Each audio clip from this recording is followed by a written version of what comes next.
revisãozinha de Física B, dilatação linear. Porque na aula a gente viu todas as dilatações, tá? Só que assim, a gente focou na aula mais na dilatação linear.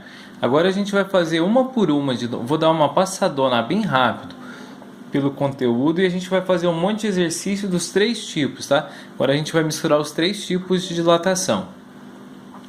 Dilatação linear, pessoal, lembra? É a dilatação que acontece nos fios, nos trilhos de trem, porque o comprimento do fio é tão grande que a área dele para mim é desprezível, porque não me importa, porque o comprimento do fio é maior. E a gente vai começar a analisar, pessoal, o trilho do trem também. Às vezes tem quantos quilômetros de trilho de trem? E a área dele é poucos centímetros. Então, a gente vai estudar a dilatação e vai descobrir por que nos trilhos dos trens tem aquele espacinho, tá? E quando o dia esquenta, esse espacinho parece que ele fica menor, talvez até que chegue quase a encostar. E nos dias frios esse espaço parece que está maior. Aí vem dessa formulinha aqui, que é o que? A variação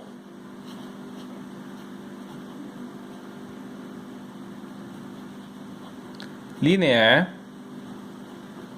Aqui, pessoal, é o comprimento do fio, tá? O comprimento do fio pode ser o comprimento também de um trilho de trem. Aqui, pessoal, é o coeficiente. O que é esse coeficiente?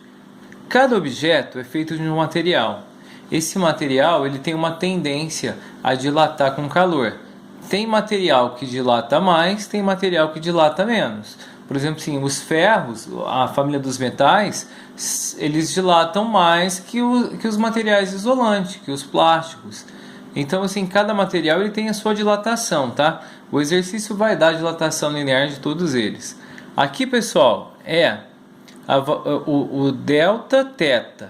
A gente vai usar o delta θ para falar de temperatura. Por que a gente não está usando delta T? Para não confundir, que o ano passado, no primeiro ano, a gente falava em delta T relacionado a tempo, tá? Agora delta θ vai ser relacionado à temperatura. Vamos lembrar a outra formulinha que a gente viu também.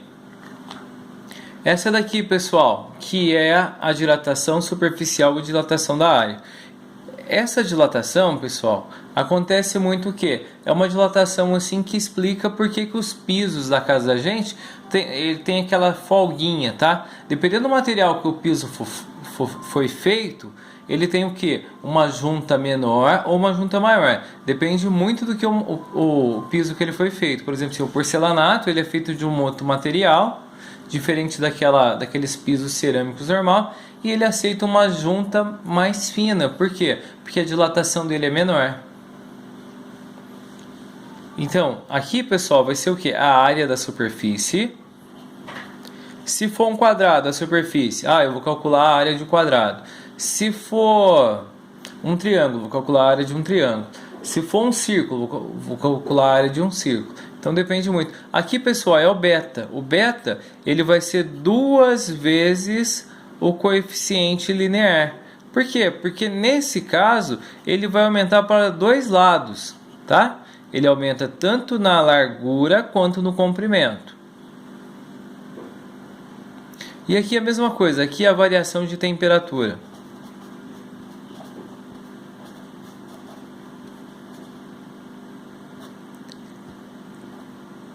Na área, pessoal, o comprimento é no SI, tanto para esse quanto para o anterior, tá? No comprimento aqui.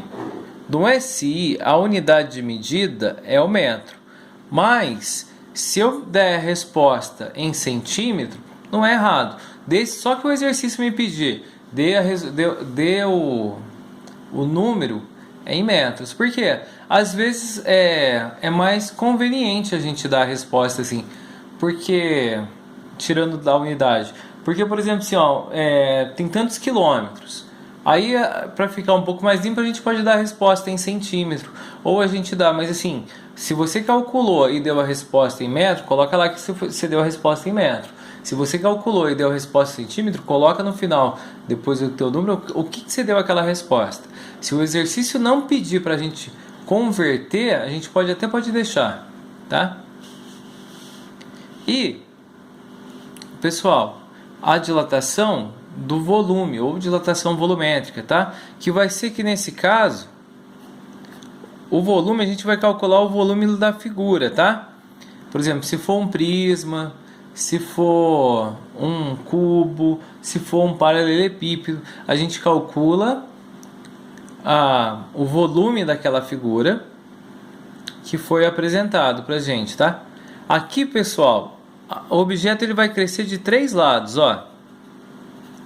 Ele cresce de 3 lados. Então, por causa disso, a gente vai fazer o quê? 3 vezes o coeficiente linear. Às vezes o exercício ele é legal, ele dá lá o coeficiente volumétrico. Então, já está feito, não precisa fazer mais nada. Mas se ele me der o coeficiente linear, eu tenho que transformar ele num coeficiente volumétrico. E aqui é a mesma coisa, tá? É a temperatura.